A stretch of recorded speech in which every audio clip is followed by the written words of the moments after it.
Hi, welcome to a nice evening. Today's live, we are exclusively dedicating for plus two topics. Today, we are going to discuss a really important topic, which is actually being neglected by most of the students, most of the teachers, and it is really important and enjoyable if you really wanted to learn physics in a connected way. What I mean is, see, whenever someone reaches plus one after completing 10th, it will be a really difficult journey for them because the drastic shift from 10th to plus one level, it is really overwhelming, frustrating, or rather confusing for most of the students. How do we overcome that? See, initially the journey will be tough. It is obvious. But if you master the art and science of learning physics, it will be really enjoyable. The journey will be really, uh, really exciting each student. But for that, initially you should be equipped with necessary tools and techniques, especially the mathematical tools and techniques, which are really needed to handle the topic physics. Actually, mathematics is a precise and powerful language with the help of which only we will be able to deep dive into the subject physics. So, in order to enjoy physics, you need to master the fundamental mathematical tools which are being used extensively in various physical situations, or in order to interpret physics in a meaningful way. You should be able to understand mathematics as a language, not as a frustrating subject.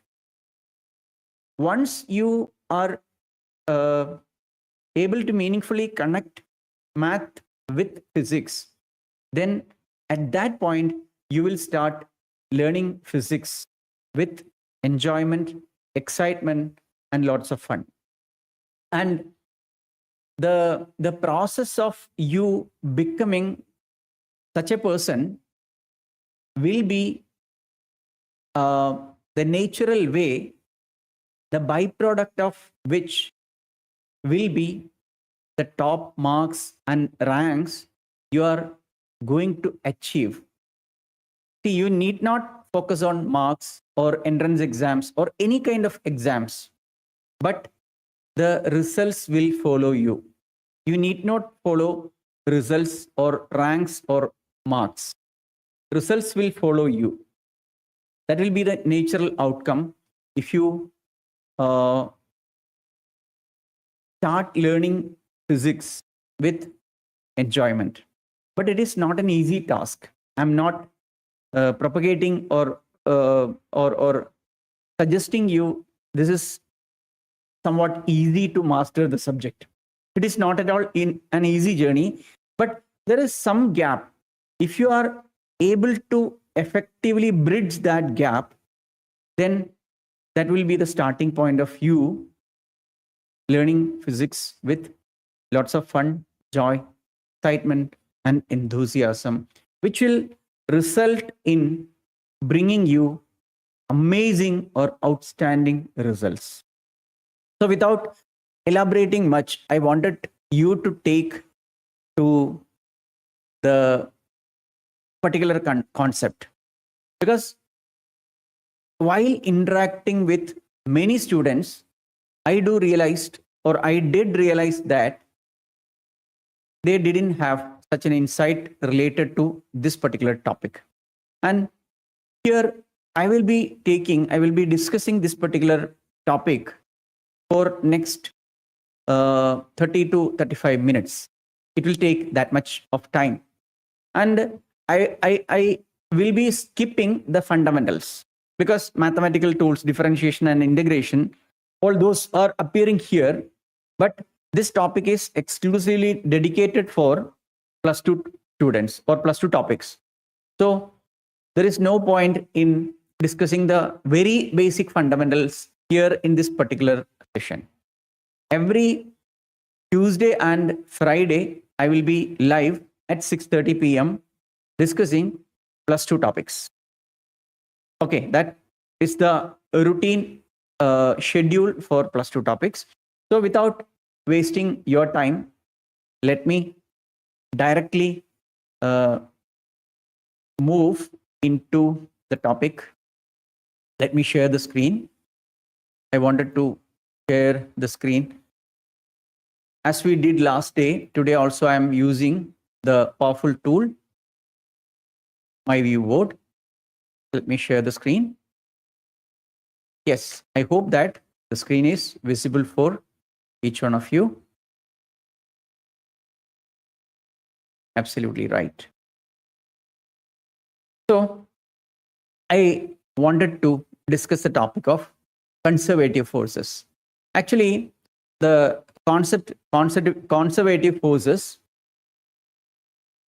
is discussed in +1 in the chapter work, energy and power. There we discuss conservative forces. What are conservative forces? In 3 ways we can define a conservative force. A force will be conservative if the negative gradient of potential energy gives the basic force associated with that particular situation. Let me explain that with the help of an equation. See, what I explained in a sentence or described, I can express with the help of a simple equation, that is minus du by dr is equal to force. So this is what I mentioned. Negative gradient of potential energy gives the force. If this relation is satisfied, then such a force will be conservative. Which means, see, here I wanted to discuss some fundamentals with you. First thing, here U represents the potential energy. Potential energy. Then R is the distance. Now, what you need to understand in any or every situation in physics, if you divide any quantity, divide any quantity by distance, that term is known to be the gradient of that quantity. So here we are dividing potential energy with distance. Potential energy with distance. So here, this term is the gradient of potential energy. Let me explain a bit more. If you divide temperature with distance, dr or dx or dl, we can express distance or length in terms of L, X, R, etc. in accordance with the suitability of the situation. So here, the temperature is divided by distance. For example, see, if you are sitting inside a room which is air conditioned, normally the temperature will be 20 degree or 15 degree Celsius within the room. But on a summer day, the temperature outside will be much higher, say some 35 degrees Celsius. So if someone is moving out of the room, then inside the room, he was sitting at a room temperature 15 degrees Celsius. But he is moving out the room, outside the room, where the temperature is 35 degrees Celsius. So what is the difference in temperature? Outside temperature, final temperature is 35 degrees Celsius minus inside the room temperature is 15 degrees Celsius. So difference in temperature will be 20 degrees Celsius. So this is dt, difference in temperature, 20 degrees Celsius or 20 Kelvin, divided by the distance. See, initial point when he was sitting inside the room, and we need to consider the point where he is now outside the room. Let the distance between these 2 points, let it be 10 meter. 10 meter. So this is the distance or displacement he had. So if we divide the change in temperature with the respective displacement, that is 10 meter, then you will be getting a quantity which is equal to 2 degrees Celsius per meter. That means on an average, the temperature is, we can consider the temperature is changing at 2 degrees Celsius per every meter on an average.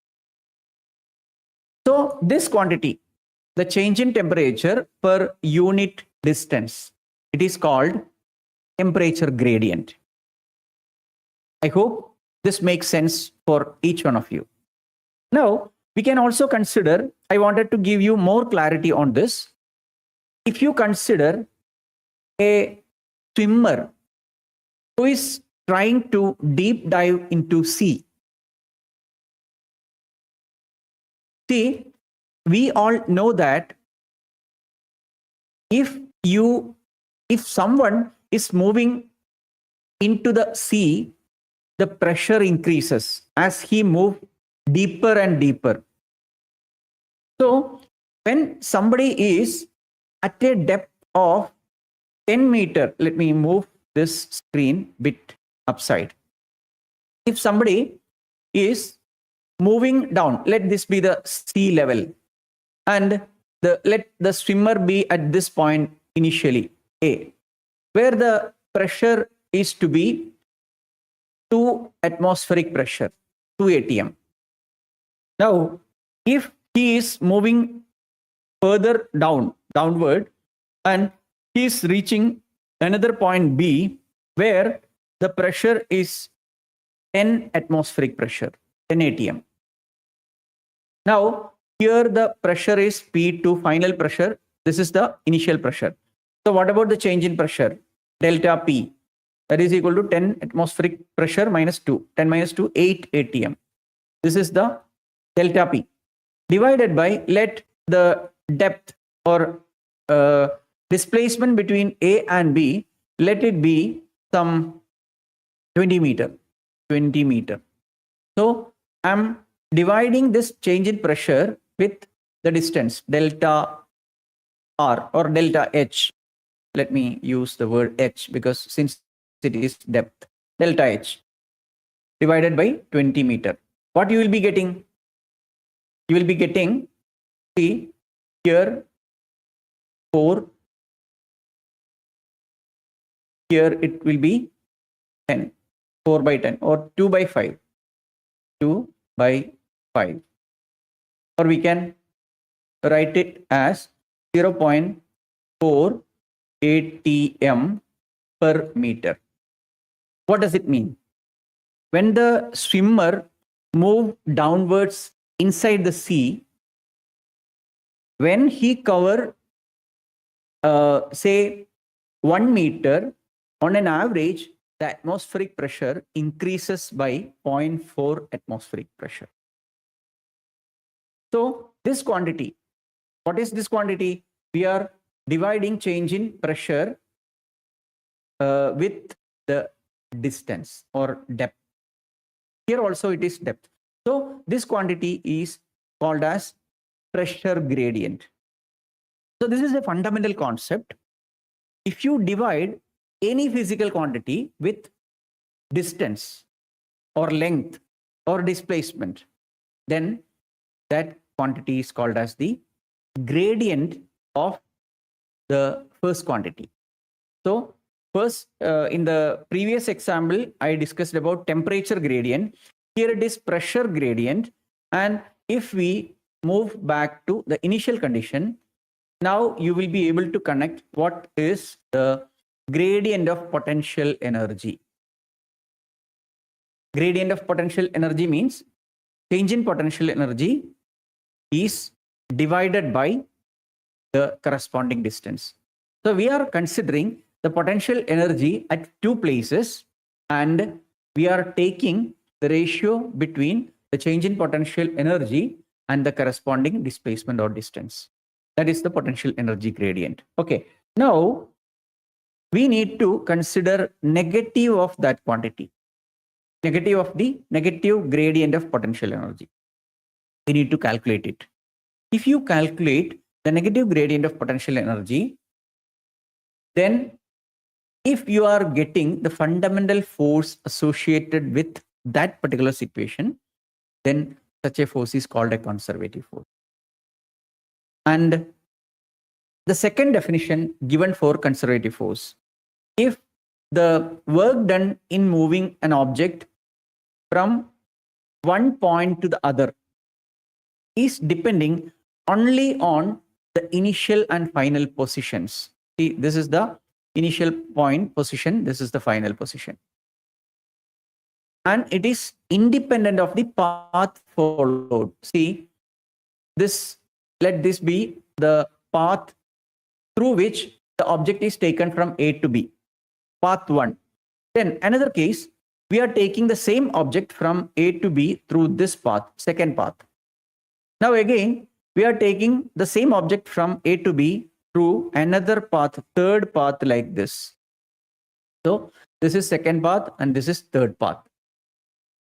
So if the work done is same for all the three paths, which means work done is independent of the path followed.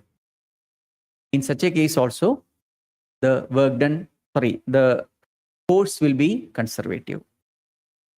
And we know that work done is equal to force times displacement, F times dr, or F times S, simply F times X. This is the work done. So if the work done is independent of the path followed, or the work done is depending only on the initial and final positions, such a force is called conservative force. And the third definition, so I have so far discussed two definitions for conservative force. The first one says that if the negative gradient of potential energy gives the fundamental force related to that particular situation, that force will be a conservative force. Second definition for the conservative force, if the work done is independent of the path followed, or if it is depending only on the initial and final positions, irrespective of the path followed, then such a force is called a conservative force. And the third definition, another definition is also there. Let me share that as well with you. The third definition says like this: let this be the initial position and this be another position. And I am taking the object from A to B. This is A and this is B. I am taking the object from A to B through this path. So this is the path through which I have taken object from A to B. Then I am taking the same object from B to A, back to A, like this. Okay. Now we can say that the object has completed a round trip, or it reached back at the same starting point. Now, if the work done, net work done in the entire process, if it is 0, then also this force is a conservative force. So let me tell you again the definition for conservative forces. Conservative force is defined in three different ways. The first one, if you find the negative gradient of potential energy, and if you found the same to be equal to the fundamental force related to that particular situation, the force is conservative. Second definition says that if the work done, net work done in the process is independent of the initial, independent of the path followed, and depends only on the initial and final positions, then such a force is conservative. The third definition says that if the net work done in taking an object through a round trip is 0, then such a force is conservative. Okay, this is the 3 definitions we are learning about conservative forces. Now, the most interesting thing related to these 3 definitions, see, you need not check all the 3. You check any of these definitions, either the first one or the second one or third one. If you find it true according to any of these definitions, the other 2 definitions will always be true for such an object or such a force. You will be able to identify that. You can check the same situation, and obviously you are checking the same situation in +1 with 2 different examples. One is you are taking gravity as an example. Second one, you are checking this by taking spring force as an example. In both the cases, you will find that 2 are, that means gravity, second thing, the spring force, both are conservative forces. And you can prove the same in the 3 different ways as well, as per the 3 different definitions as well. So this is the context of the discussion today. So I hope that I'm damn sure that since a +2 student, you will be getting more clarity on the conservative force, which you have learned in +1 topic also. Now, we shall extend this concept of conservative forces to the +2 topic, which is electrostatic force. So let me take a new page. Yes, let me take a new page. It is getting loaded. Yes, now it is ready for. Now again, let me put the 3 definitions here once again. As per the first definition, minus du by dr is equal to F. If we are able to prove this, then such a force is conservative. Then second thing, depends only on the initial and final positions or independent of the path. Let me write path independent. Okay. Then the third one, work done is equal to 0 for round trip. Okay. So these are the 3 definitions. Okay. Now let me move the screen towards this and let us come to the concept of electrostatic force. And we know that the electrostatic force between 2 charges, Q1, Q2, which are separated by a distance of,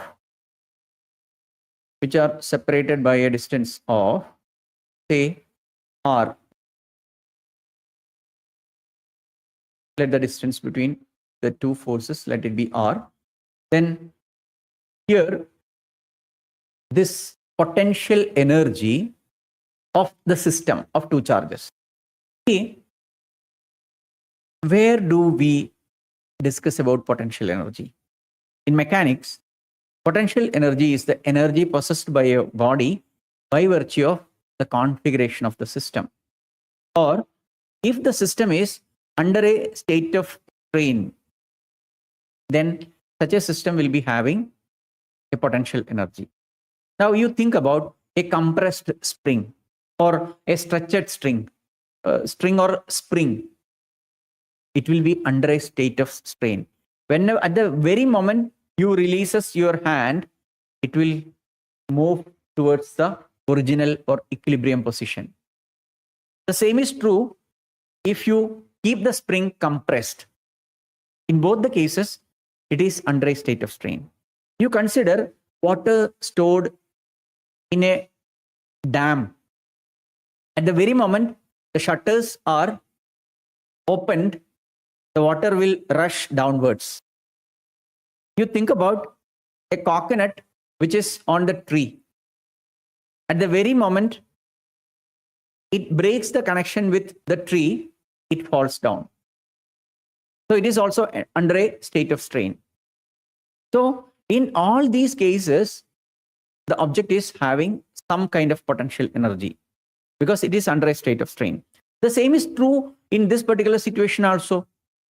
See, two charges Q1 and Q2. If both are like charges, if both are positive or negative like charges, they will be having the strong tendency to get repelled. Q2 will repel Q1 in this direction, and Q1 will repel Q2 in this particular direction. There will be strong repulsion between them. We discussed about the repulsive forces in the previous session, last Thursday. Now, if both are, so my point is, in order to maintain the two charges at the positions A and B respectively, see, let this point be A and this point be B. In order to maintain Q1 at A and Q2 at B, somebody has to do work. Then only they will continue there. Otherwise, both will repel each other. Q2 will be moving along this particular direction. Q1 will be moving along this particular direction. Not, the exact word is not moving. They will get accelerated. That is the exact word.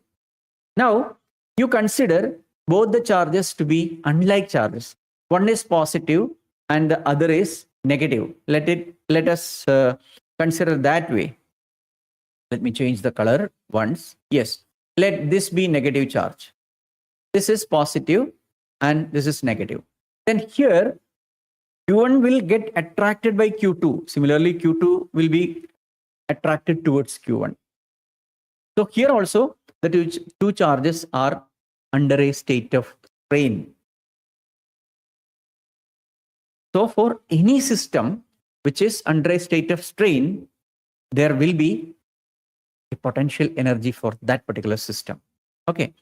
Now, here the potential energy of the system that you might be knowing, the potential energy of the system is 1 by 4 pi epsilon 0 into Q1 Q2 by R. This is the equation for potential energy. Now we wanted to check whether this is a conservative force or not. See, let us check with this particular definition. This particular definition. Minus gradient of potential energy, whether it is giving the fundamental force related to this particular situation or not. We are going to check it. Okay. Now, let us go for the mathematical calculation part. We wanted to find out negative du by dr. And we have u here. So, negative gradient d by dr of, we need to calculate 1 by 4 pi epsilon 0 into q1 q2 by r. Now, you think about this particular situation. For the given situation,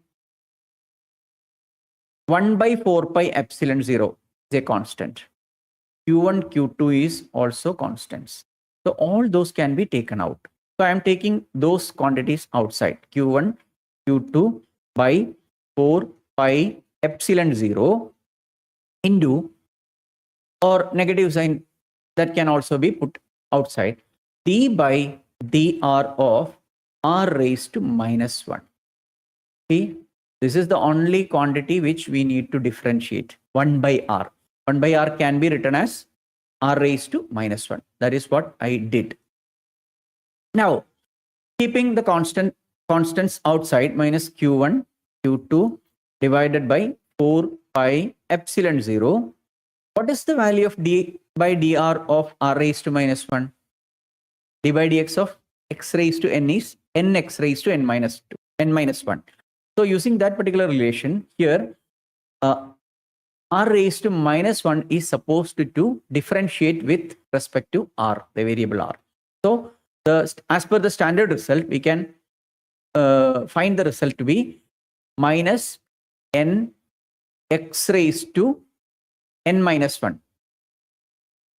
Sorry, n x raised to n minus 1. So minus 1 r raised to minus 1 minus 1. So this is the result of derivative of r raised to minus 1. So we can write the next step to be minus q1 q2 by 4 pi epsilon 0, then minus 1 by r square, because this will become r raised to minus 1 minus 1. So r raised to minus 2. R raised to minus 2 is 1 by r square. So 1 by r square is multiplied with a negative 1. So that is minus 1 by r square. So when this minus 1 is being multiplied with this minus, it will become what? This will become q1 q2 divided by 4 pi epsilon 0 r square. And this equation can be written as, I'm rearranging this equation, 1 by 4 pi epsilon 0 into q1 q2 by r square. What is this actually? This is the exact same equation as per the Coulomb's law, which gives the force between 2 point charges q1 and q2 separated at a distance r between them. So this is the fundamental force acting between the two charges given in this particular situation. Let me reduce the size of the screen so that you will be able to watch everything. Yeah, here. See this.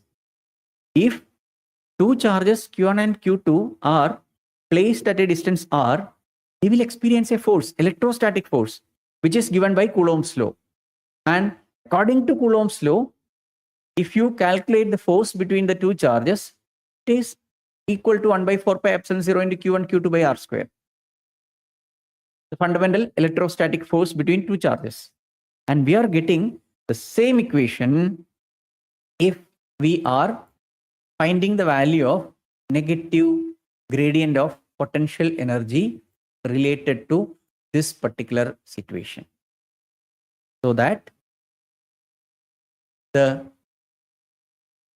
electrostatic force is a conservative force.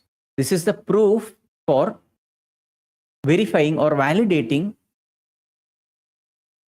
Coulomb's force or electrostatic force to be a conservative force.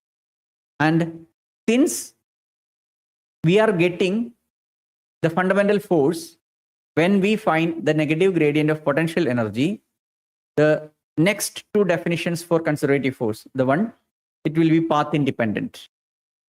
What does it mean? See, yeah, I will explain that also in this particular context. See, let me change the color of this particular marker so that you will get a better understanding. Yeah. See, you see now q1 is placed here and q2 is placed here. You can take q1 from outside point through this way and q2 from this way. And you can arrange this particular configuration.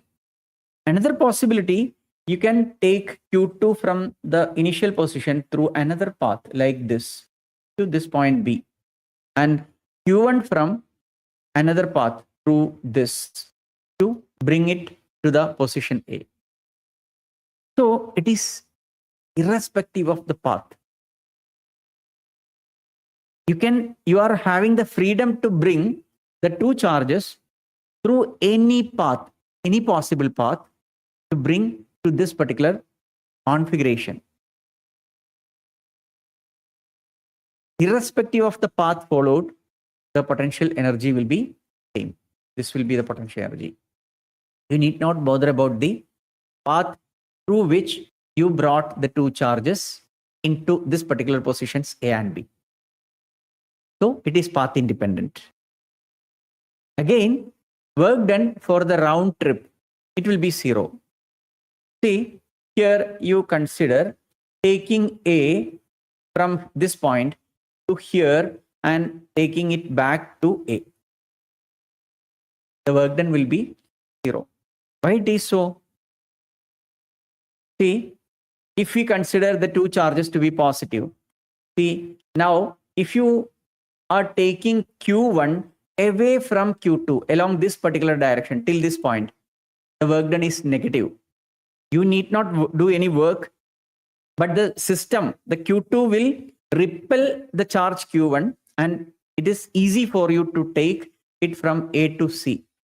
But in order to take the same charge Q1 from C to A, we need to do work, which will be exactly same, which is given by the system to take Q1 from A to C. So the two charges, two work done will get cancelled each other. One will be positive work done and the other will be negative work done. So the net work done will be 0. So the third explanation or definition will also become meaningful. So that's it.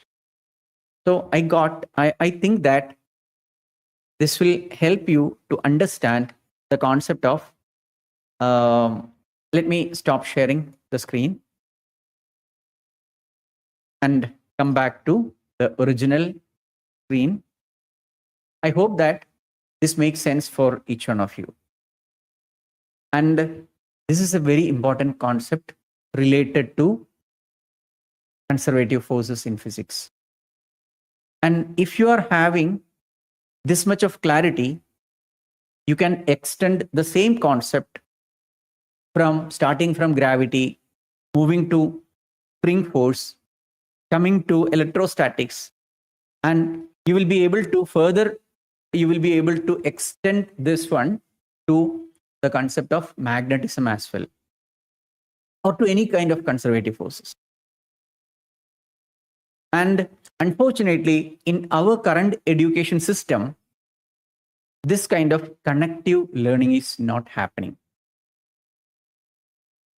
And that is one of the reasons why I'm here to explain these kind of fundamental concepts related to physics with students from high school classes to +1 and +2. And one more thing I wanted to remind each one of you. On all 7 days, I will be appearing live on this platform to address my students. And I will be giving you these kind of valuable insights related to fundamental concepts in physics. On every Monday and Thursday, I will be discussing topics related to +1. Every Tuesday and Friday, I will be discussing topics related to +2. And every Wednesday and Saturday, I will be discussing topics related to high school sessions. So these all 6 sessions from Monday to Saturday will happen at 6:30 p.m. live. And on Sunday, there will be a special live session, which will be a live session in which I will be discussing a general topic, which will be applicable to any students or any parents. I will be discussing topics related to our daily life by connecting same with physics. And that Sunday live will be happening at 10:30 a.m. So that is the routine schedule of my live sessions every day. I will be appearing here all the 365 days without any change. That is one thing. Second thing, if you want to learn more about the gaps and cracks which is existing in our broken education system, especially when it is related to learning physics, I invite you to join my free webinar by clicking the link given in the description. It's a free webinar, 2 hours long, and you will be getting valuable insights related to the gaps and cracks that exist in the current education system, and especially when it is related to learning physics. And also, you will be able to get a solid roadmap to become one among the top 2% in the whole country. And let me remind you about something. This is not some kind of get quick rich method. This is a solid process. And by following this systematic process, you will be able to master physics. You will be able to become one among the top 2% in the whole country. I will be sharing valuable insights, different studies conducted by premier national institutions. I will be giving valuable insights on how to master the subject physics. And definitely, physics is considered to be one of the toughest subjects for any student who is moving from high school to +1. So if you are able to master a subject like physics, you will be able to master any subject, including math, chemistry, or anything else. Any subject under the sun. Because physics is considered to be the philosophy of nature. So if you are able to master the subject with that kind of extreme clarity, with extreme capacity to deep dive into the subject, you will be a real master. So if you want to have that kind of clarity, I request you to register for my free webinar. It will be a 2-hour session, and block your calendar accordingly. You will be taken to the website where you will be getting more details about my free webinar.